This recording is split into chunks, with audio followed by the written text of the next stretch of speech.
जय जय राधा वल्लभ श्री हरिवंश। जय जय श्री वृंदावन श्री वचन। कृष्णाय वासुदेवाय हरे परमात्मने प्रणतः क्लेशनाशाय गोविंदाय नमो नमः। ओम श्री गणेशाय नमः। श्री सीताराम नमः। श्री राधे श्याम नमः। उमापति महादेव की जय। श्री गुरुवे नमः। श्री हनुमते यहाँ विराजिए। सब संतन की जय जय। सब भक्तन की जय जय। जय जय सीताराम। जय जय राधे श्याम। श्री कृष्ण गोविंद हरे मुरारी। हे नाथ नारायण वासुदेव। राधे कृष्ण कृष्ण कृष्ण राधे राधे। हरे राम राम राम हरे हरे। जय जय श्री हरिवंश श्री हरिवंश श्री हरिवंश श्री हरिवंश। सबसे पहले भाव से परमात्मा श्री कृष्ण के चरणों में बार बार प्रणाम करते हुए हम आगे बढ़ते हैं। कल हमने श्लोक संख्या नंबर 18 तक पढ़ा था। 18वें श्लोक में हमने क्या बोला था कि अर्जुन भगवान जी को कह रहे हैं, आप ही जानने योग्य परम अक्षर अर्थात पर ब्रह्म परमात्मा, आप ही इस जगत के परम आश्रय। एक सेकंड, एक सेकंड, फिर से। आप ही जानने योग्य परम अक्षर अर्थात पर ब्रह्म परमात्मा है। आप ही इस जगत के परम आश्रय हैं। आप ही अनादि धर्म के रक्षक हैं और आप ही अविनाशी सनातन पुरुष हैं, ऐसा मेरा मत है। भगवान अर्जुन को कहते हैं कि वो परम अक्षर जिसका नाश नहीं हो सकता, वो अक्षय है।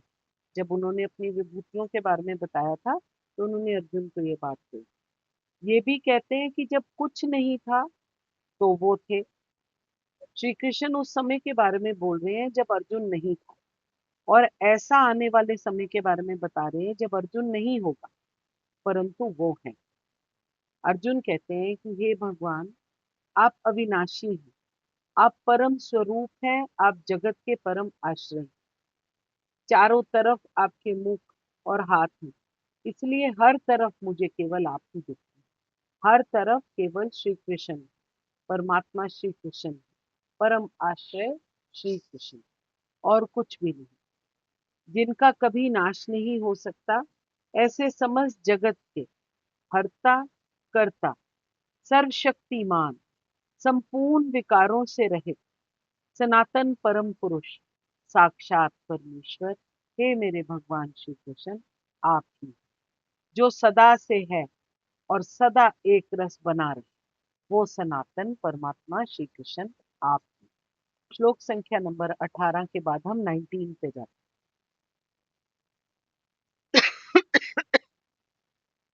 अर्जुन भगवान श्री कृष्ण के रूप का यहाँ वर्णन करने की कोशिश कर रहे हैं और वो बोलते हैं, आपको आदि अंत और मध्य से रहे, अनंत सामर्थ्य से युक्त, अनंत भुजा वाले, चंद्र स्वरूप नेत्र वाले, प्रज्वलित अग्नि रूप मुख वाले, और अपने तेज से इस जगत को संतप्त करते हुए मैं देखता हूँ। एक बार फिर से, आपको आदि अंत और मध्य से रहे, अनंत सामर्थ्य से युक्त, अनंत भुजा वाले, चंद्र सूर्य रूप नेत्रों वाले, प्रज्वलित अग्नि रूप मुख वाले, और अपने तेज से इस जगत को संतप्त करते हुए मैं देखता हूँ। अर्जुन यहाँ पर क्या बोल रहे हैं भगवान जी को? देवों का जो सारा समूह है वो आपकी शरण ग्रहण कर रहा है और आप में प्रवेश कर रहा है।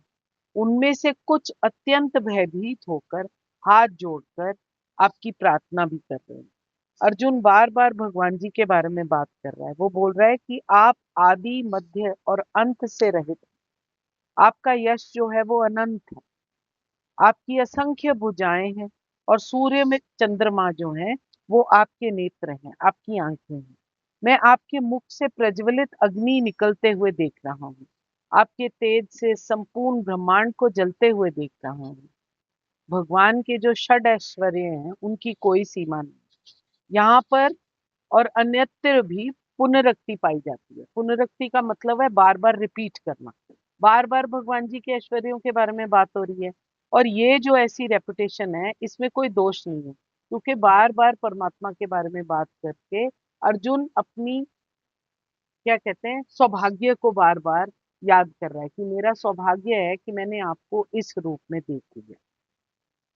यहाँ पर और अन्यत्र भी जहाँ पर भी पुनरुक्ति पाई जाती है, परंतु शास्त्रों के अनुसार तो पुनरुक्ति बार बार की जाती है।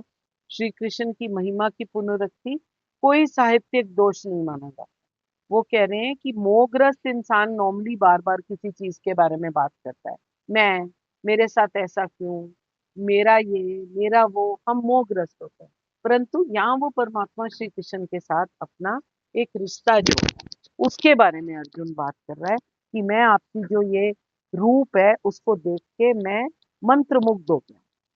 अर्जुन भगवान के विराट रूप को असीम कह रहे हैं और कह रहे हैं उसे उत्पत्ति आदि 6 विकारों से रहित नित्य अर्जुन बोलते हैं कि वो जो रूप है वो उत्पत्ति आदि 6 विकारों से रहित है। आदि शब्द उत्पत्ति का, मध्य जो यूज किया है वो भी उत्पत्ति का, और विनाश के बीच में होने वाली स्थिति, वृद्धि, क्षय और परिणाम का संकेत करते हैं। इन चारों भाव विकारों का और अंत शब्द विनाश रूप विकार का ही वाचक माना गया। ये तीनों जिसमें ना हो वो हमारे भगवान जी। अर्जुन ने यहाँ भगवान जी को एक वर्ड से बुलाया है, अनादि मध्यांत, जिसका ना आदि है, ना अंत है, ना मध्य है, जिसके बारे में मैं सीमा देख नहीं पा रहा, जिसकी कोई मुझे चौर नहीं दिखाई दे पा रही। आपको उत्पत्ति आदि 6 भाव विकारों से सर्वथा रहित देख रहा हूं, जिसके वीर्य का कोई अंत नहीं, उसको बोलते हैं अनंत वीर्य। अर्जुन यहाँ पर भगवान जी को अनंत वीर्य के नाम से पुकारते, जिसकी भुजाओं का कोई पार ना हो, उसे अनंत बाहु कहते हैं। अर्जुन या भगवान जी को अनंत बाहु के नाम से संबोधित करते हैं। आपके इस विराट स्वरूप में मैं जिस ओर देखता हूँ उसी ओर मुझे अगणित भुजाएं दिखाई देती हैं। अब वो अनंत वीर्य बोल चुके हैं, अब भगवान जी को हर जगह अनादि मध्य अंत बोल चुके हैं। अब वो यहाँ पर उनको बोलते हैं अनंत बाहुमम, कि आपकी भुजाएं जो हैं उनकी कोई काउंटलेस है। चंद्रमा और सूर्य को भी मैं आपके दोनों नेत्रों के स्थान में देख रहा हूँ। इस विराट रूप में मुझे सब ओर आपके असंख्य मुख दिखलाई दे रहे हैं। अब भगवान जी को वो असंख्य रूप में देख रहा है। आपके जो अनंत असंख्य मुख मुझे दिखलाई दे रहे हैं, उनमें जो आपका प्रधान मुख है, उस मुख पर नेत्रों के स्थान पर मैं किसको देख रहा हूँ? चंद्रमा और सूर्य को देख। चंद्रमा और सूर्य तो हमारे लिए पूजनीय है, तो वो भगवान जी के नेत्र हैं, जिसका मुख उस प्रज्वलित अग्नि के सदृश्य प्रकाशमान और तेजोपूर्ण। आपके उस प्रधान मुख को मैं सब ओर से प्रज्वलित अग्नि की भांति तेज और प्रकाश से युक्त देख रहा हूं। मुझे ऐसा दिखलाई दे रहा है मानो आप अपने तेज से इस सारे विश्व को जिसमें मैं खड़ा हूं उसे संतप्त कर रहे हैं। श्लोक संख्या नंबर 20। जब हम इस दुनिया को देखते हैं तो हम नीचे धरती को देखते हैं, फिर हम एटमॉस्फेयर को देखते हैं, और फिर हम ऊपर जब नजर दौड़ाते हैं तो हमें अंबर दिखाई देता है। इसमें सारे बीच की बसी हुई दुनिया भी हमें दिखाई देती है। इसमें जितने विचरते प्राणी, जीव, जो कुछ चर अचर सब कुछ हमें दिखाई देता है। उसको देखकर अर्जुन क्या बोल रहे हैं? हे महात्मा, ये स्वर्ग और पृथ्वी के बीच का संपूर्ण आकाश तथा सब दिशाएं एक आप ही से तो परिपूर्ण है, तथा आपके इस अलौकिक और भयंकर रूप को देखकर तीनों लोग अति व्यथा को प्राप्त हो रहे हैं। एक तरफ से वो भगवान जी के रूप को अलौकिक कह रहे हैं और दूसरे तरफ से वो बोल रहे हैं ये रूप भयंकर भी है। यद्यपि आप एक हैं, किंतु आप आकाश तथा सारे लोकों और उनके बीच के समस्त अवकाश में भी तो व्याप्त हैं। हे महापुरुष, आपके इस अद्भुत और भयानक रूप को देखकर सारे लोग भयभीत हैं। हमारी दृष्टि जिधर भी जाए हमें परमात्मा श्री कृष्ण दिखाई देनी चाहिए। साथ में आपका जो वो रूप है, अर्जुन कहता है, वो मुझे भयंकर भी लग रहा है। तीनों लोग अति व्यथा को प्राप्त हो रहे हैं आपके इस रूप को देखकर। भगवान जी को समस्त विश्व का महान आत्मा बतलाकर अर्जुन कह रहे हैं कि आपका ये जो विराट स्वरूप है वो इतना विस्तृत है कि स्वर्ग और पृथ्वी के बीच का ये संपूर्ण आकाश और सभी दिशाएं उससे व्याप्त हो रही हैं। ऐसा कोई स्थान ही नहीं है जो मुझे दिख रहा है जहां पर आपका स्वरूप मुझे महसूस ना हो। मैं ये देख रहा हूं आपका ये अद्भुत और अत्यंत उग्र रूप, थोड़ा डरावना भी, थोड़ा भयानक भी है। स्वर्ग के मृत्य और अंतरिक्ष, इन तीनों लोकों के जीव इस रूप को देखकर भय के मारे अत्यंत त्रस्त और पीड़ित हो रहे हैं।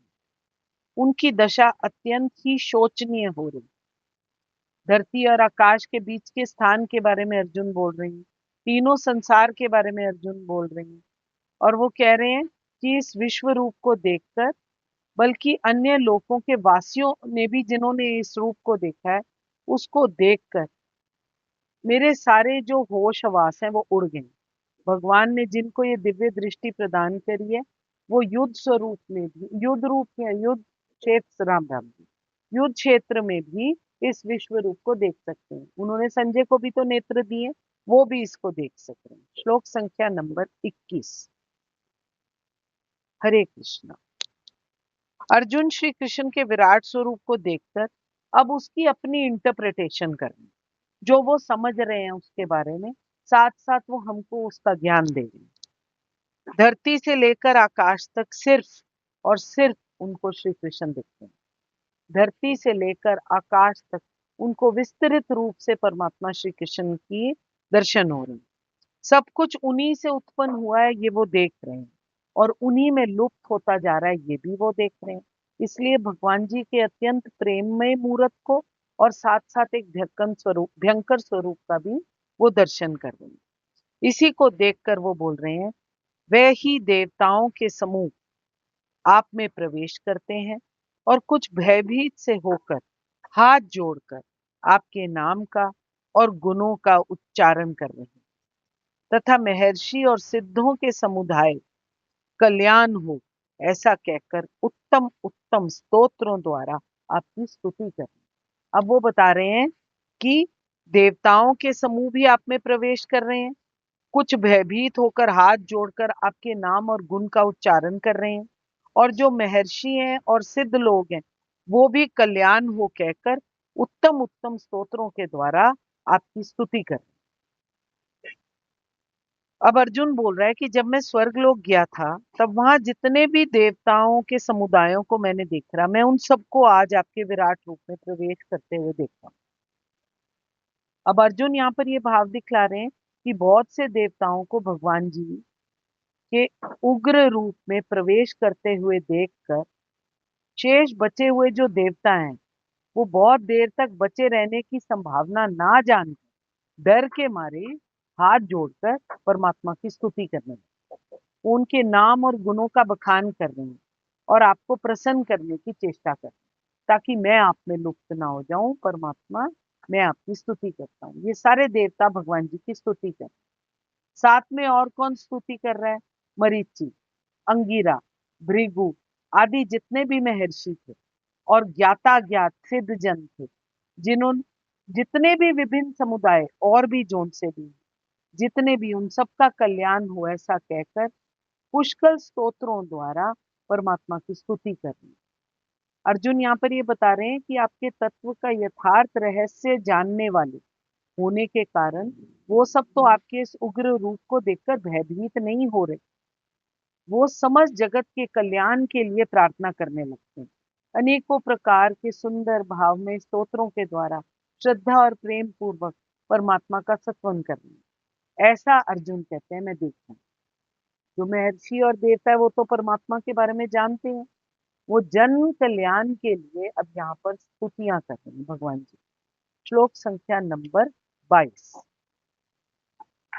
जो 11 रुद्र और 12 आदित्य तथा 8 वसु, साध्यगण, विश्वदेव, अश्विनी कुमार, मरुतगण, पितरों का समुदाय तथा गंधर्व, यक्ष, राक्षस और सिद्धों के समुदाय हैं, वह सब ही विस्मित होकर आपको देखते हैं। अब यहाँ पर अर्जुन क्या बोल रहे हैं?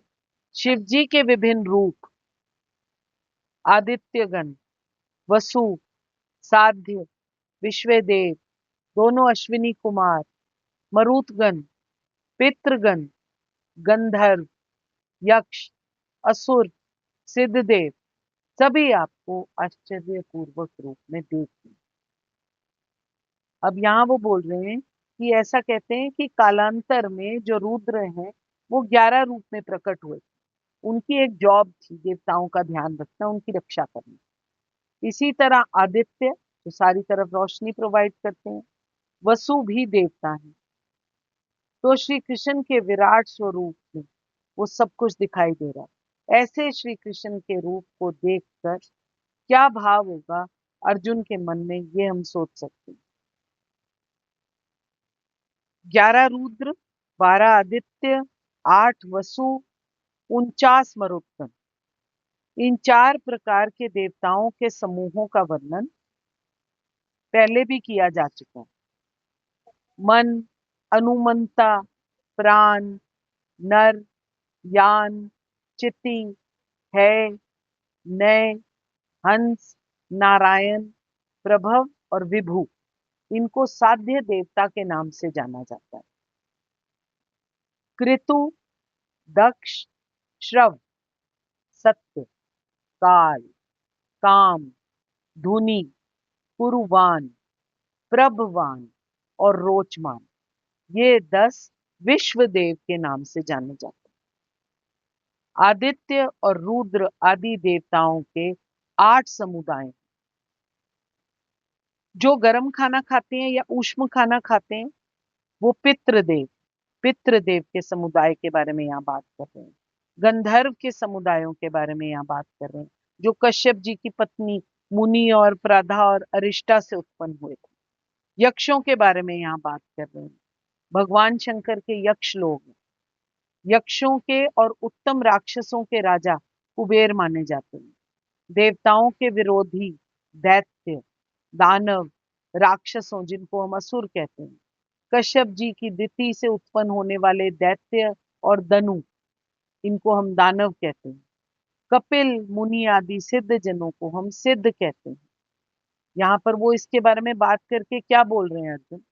सभी देवता, पितर, गंधर्व, यक्ष, असुर और सिद्धों के भिन्न भिन्न जो समुदाय हैं, वो आश्चर्यचकित होकर आपके उस अद्भुत रूप की ओर देख रहे हैं, ऐसा मुझे दिखलाई दे रहा। अर्जुन यहाँ पर ये सारी चीजों की डिस्क्रिप्शन बता रहे हैं कि मुझे समझ ही नहीं आ रहा कि जब सब कुछ आपके अंदर जा रहा है, सब कुछ आपके अंदर है, तो मैं कौन हूँ, हम कौन है, ये दुनिया कौन है, ये चीजें कौन है, ये सब कुछ कौन है। ये सब कुछ सोचते हुए परमात्मा श्री कृष्ण के हमको आभारी होना चाहिए कि हम ये सब पढ़ने की, हमारे को आज की डेट में ये कुछ कुछ पढ़ने के लिए हमारे को एक कैपेबिलिटी या मौका मिल रहा है।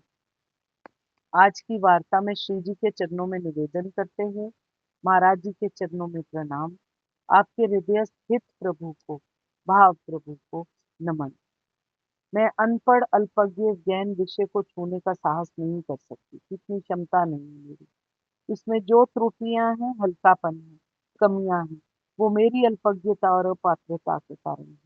विज्ञ जन समझकर मुझे क्षमा कीजिएगा। जो कुछ भी इसमें अच्छा है वो मेरे सदगुरु महाराज, मेरे गुरुदेव भगवान, मेरे ताज चरण का प्रसाद है, उसको स्वीकार कीजिएगा। यदि किसी को अच्छा लगे तो अपने ठाकुर जी से प्रार्थना करने की कृपा करें। मुझे रस रूपा भक्ति प्राप्त हो। हम सबको रस रूपा भक्ति प्राप्त हो। मैं आप सबके हृदय से प्रेम प्रभु को नमस्कार करती हूँ। कोई बोलते हुए तो क्षमा कीजिए। जय जय श्री हरिवंश, श्री हरिवंश, श्री हरिवंश। कृष्णाय वासुदेवाय हरे परमात्मने प्रणतः क्लेशनाशाय गोविंदाय नमो नमः। कोई भूल त्रुटि क्षमा कीजिए। जय जय श्री हरिवंश, श्री हरिवंश, श्री हरिवंश। राम राम जी सबको जय जय राम।